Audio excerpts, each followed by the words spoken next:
What is up, YouTube? How is it going? We are back again with another high-end rod review.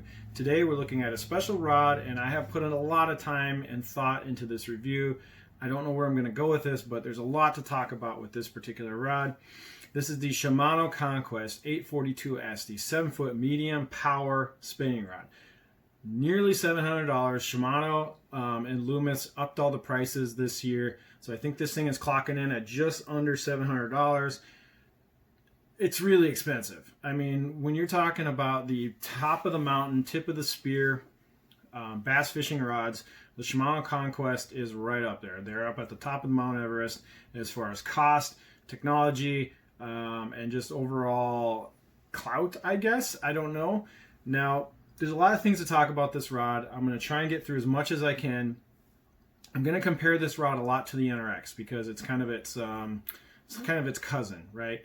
So Gloomis was bought out by Shimano many years ago, and Shimano and Gloomis teamed together to come up with these Conquest rods. They've been out for several years now. They haven't really made any significant changes to the line, shocking, since they came out.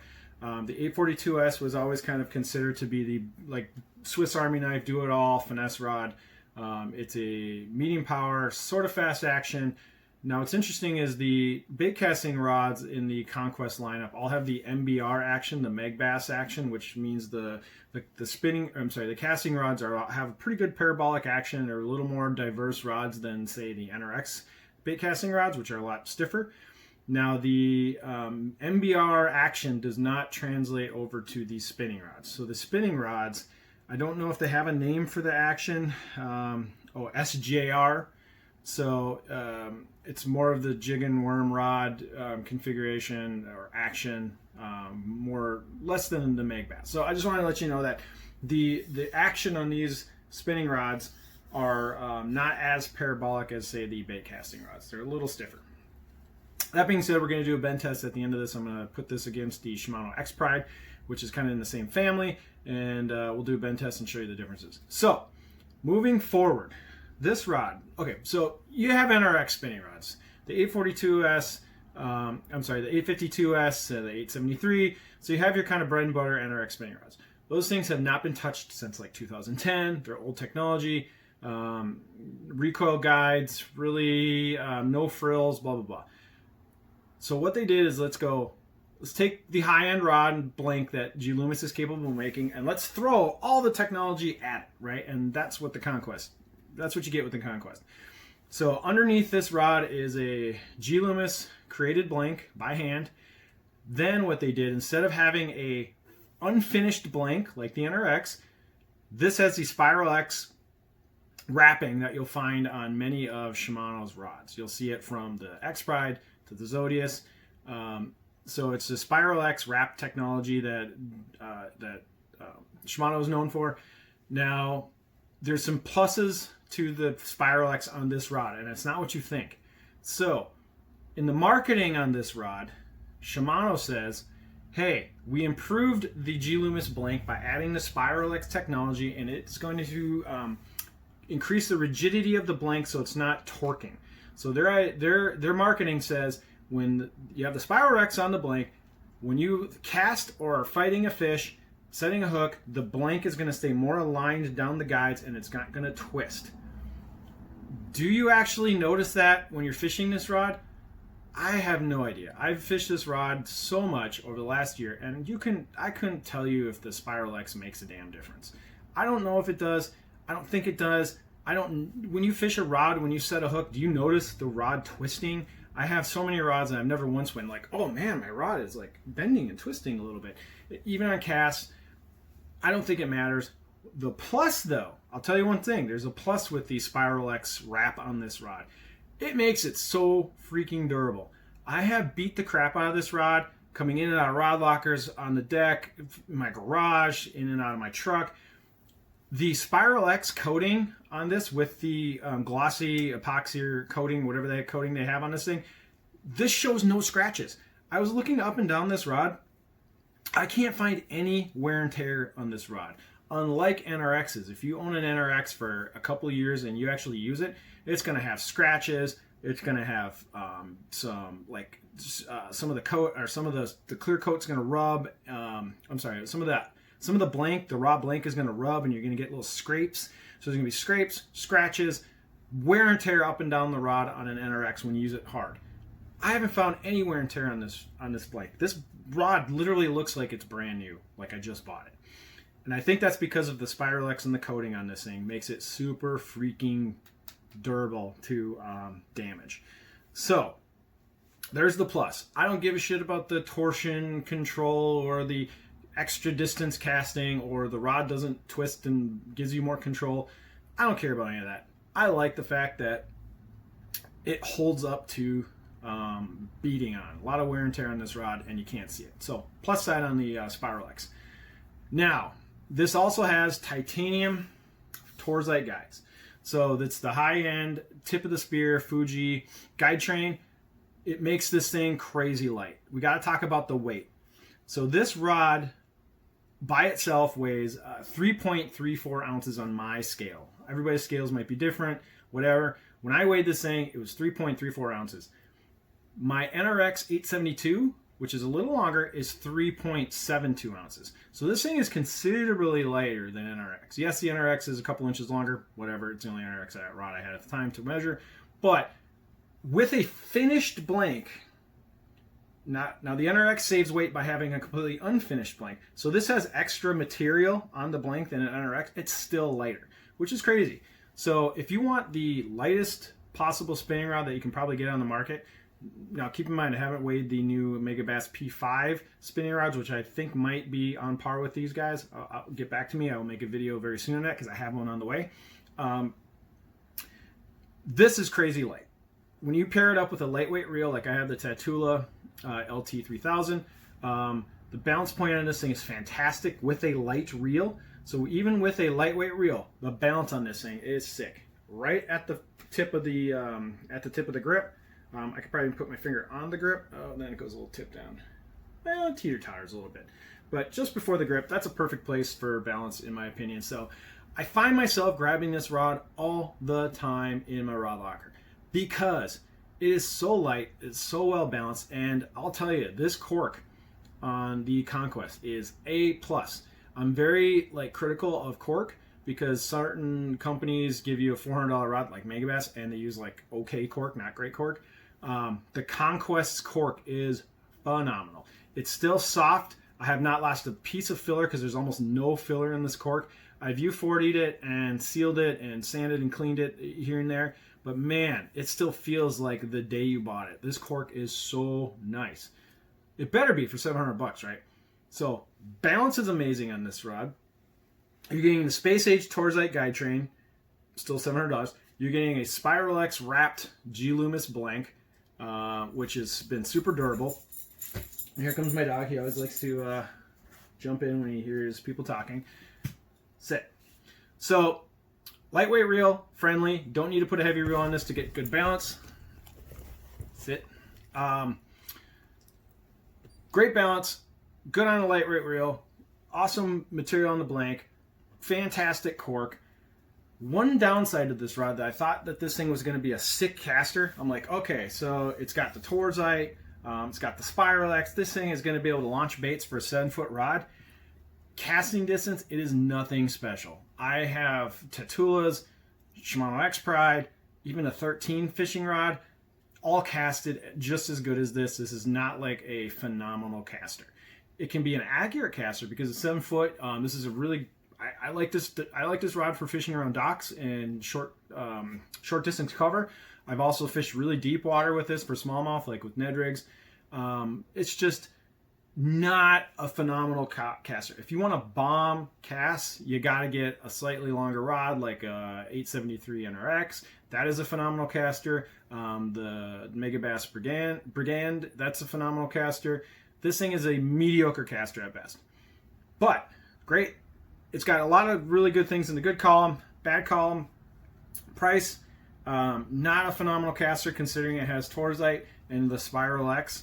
But I just got a lot of good things to say about this rod. Here's the key conundrum. Is this rod worth $700? No, not at all. Should you buy a $700 7-foot medium spinning rod to get the best of the technology, tip of the spear, the best thing that Shimano and Gloomis can make? No, I don't think you should. Now, like NRXs, the rub on these rods is you don't pay full price. Most people get 25 to 30% off on these rods. You can get them for around $450 new.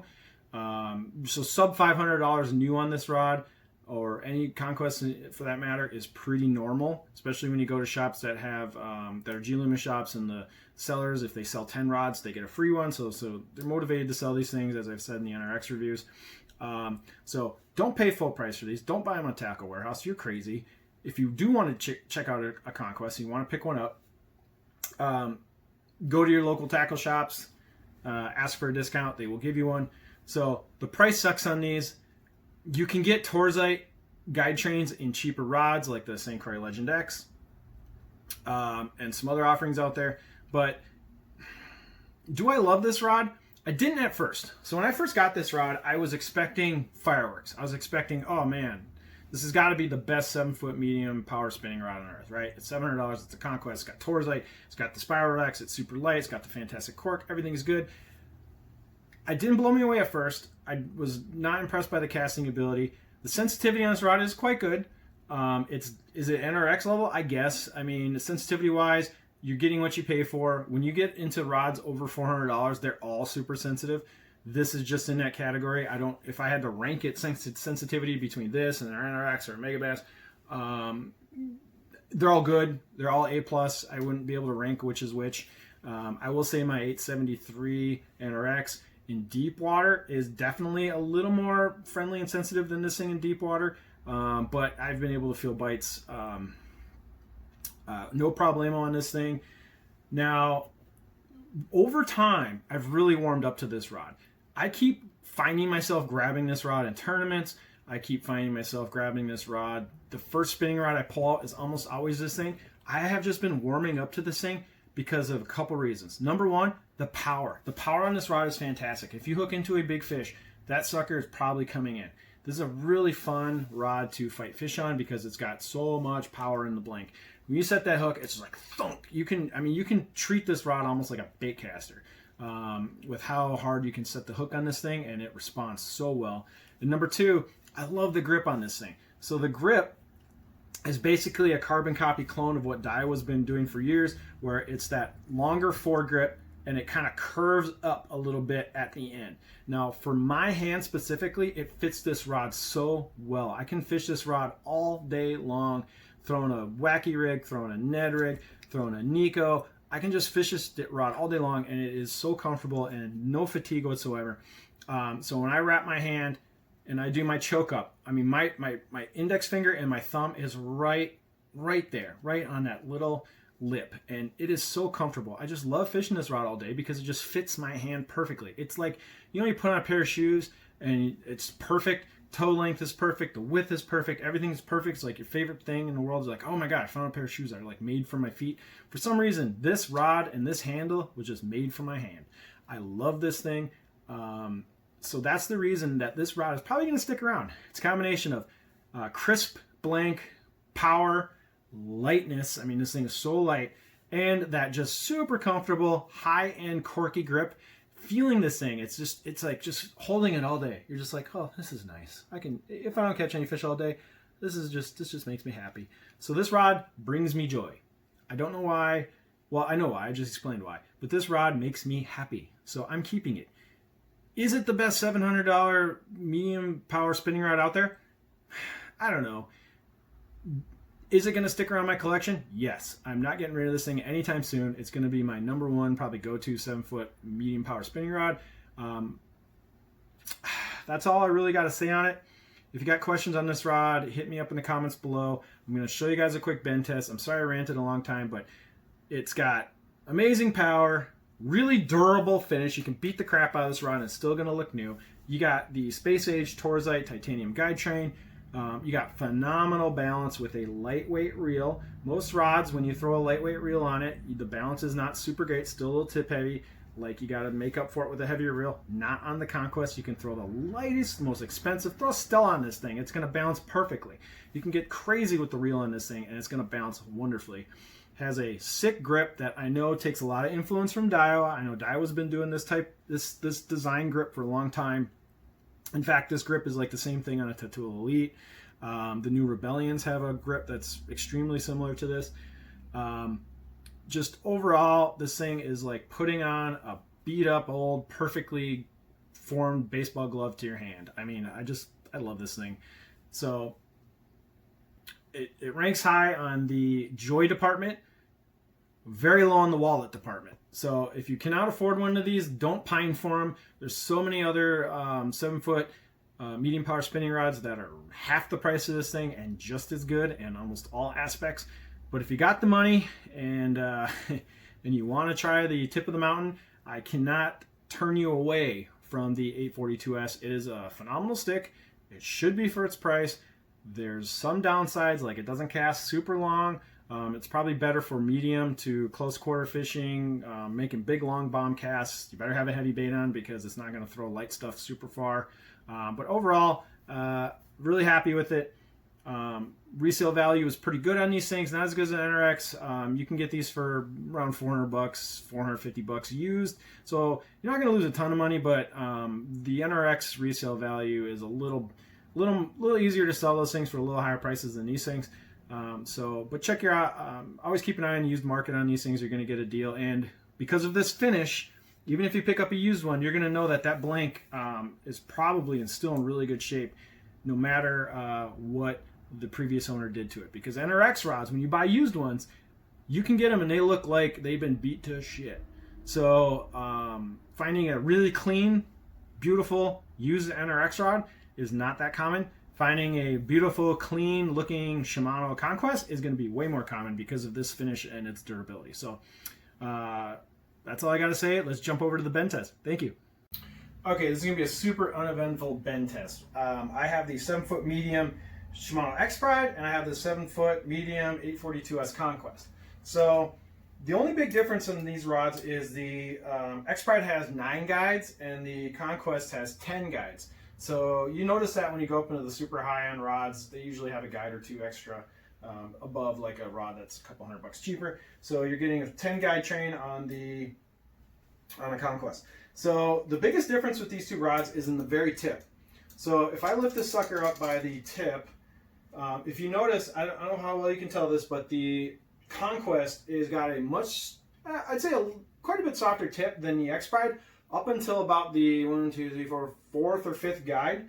So the tip on the Conquest is a little softer, which I love. That makes setting hooks really fun. So it's a little softer than the X-Pride, but when you move up another, I don't know, 6 inches, they're dead nuts even. So I would say the only major difference between the Conquest's action and its little brother, the X-Pride, and the Shimano line is the tip is a little softer, a little more parabolic, which when you move up the price point in fishing rods, you get more parabolic action with more strength in the blank. That's just something that you get when you pay more money. So the X-Pride is a really good example of a 7-foot medium action, medium power spinning rod. The just biggest difference is the Conquest is considerably lighter, has a really powerful backbone, and a softer tip. So if you can see, the Conquest is definitely, sorry, they're bouncing around a little bit. The Conquest is definitely dipping down lower, right at the tip, which signifies it's got a softer, more parabolic tip. So I hope that helps you if you're shopping around at Conquest spinning rods. And until next time, hit like and subscribe. All you rod snobs out there, if you've made it this far in the video, you're my people. You better subscribe. Thanks. Appreciate it.